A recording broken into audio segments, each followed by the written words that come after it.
are delighted to welcome two key members of Blue Angel, John Turry, who plays keyboard and sax, and vocalist Cyndi Lauper. Nice to have you both with us. We have the nightclub wrong. You're going to be at Privates. You're not going to be at Tracks, right? Right. And it's going to be a live radio broadcast. Yay. I apologize for getting the location wrong. That's a nice sound.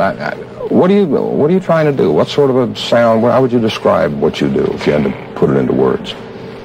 We do music that we like to do without really trying to find a sound. We're influenced by a lot of early rock, Elvis, a lot of the girl singing groups, the Shirelles, Chantels. Some of the rock music that came out of the late 50s, early part of the 60s, it almost sounds like that era, maybe. Yeah. Huh? It's a very pure sound. It's not synthetic.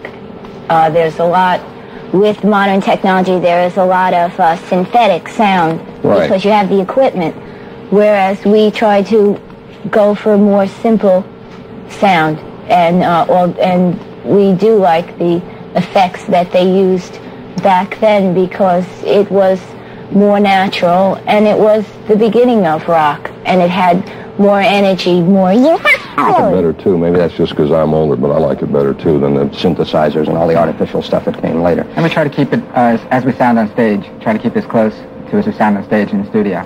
You are both from Queens. You were born in Brooklyn, raised in Queens, but you're both from Queens, from the New York area. How did the group, the Blue Angel, come to pass? How did you put this thing together? With a lot of agita, but we looked for the right people because it took a long time to get the right people and get a band. You know, as a female singer, there's always somebody who's going to say, "Hey, I like you, kid. Come with me. We'll make you," and all of a sudden you can be, for me, you could be like the Cyndi Lauper band. There's enough of that, and always wanted a band, and John Turry always wanted a band. So we had to look and find people that chemically matched us, and each person within the band made up a sound because everyone fit. It wasn't like you dress like this and you play these lines and you do this. Yeah. It was more natural. It's a tough business you're in. Very, very tough business. Very competitive business. A lot of groups, right? And they come and they go, and some of them come and go very, very quickly. What makes you think the Blue Angel's going to make it? Because we got hot. It's good. We've been together now, Cyndi and I, about 2.5 years.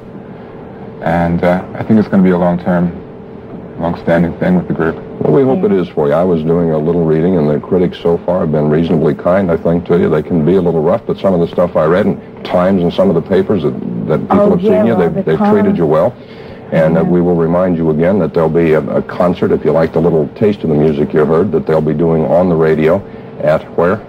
At Privates. Privates, not at Tracks. Yeah. Fred Ferry, you may recall, is a producer of our program who makes these airs, and when he does from time to time, we like to put his name on the air so you know who to blame. Thank you both for coming. We wish you well with the Blue Angel. It's nice to see some New York people on the way up, and we hope you do just spectacularly. Thank you, Jack. Thank you. Okay. Sue? Fred, standing right over here. You want to... No, you go.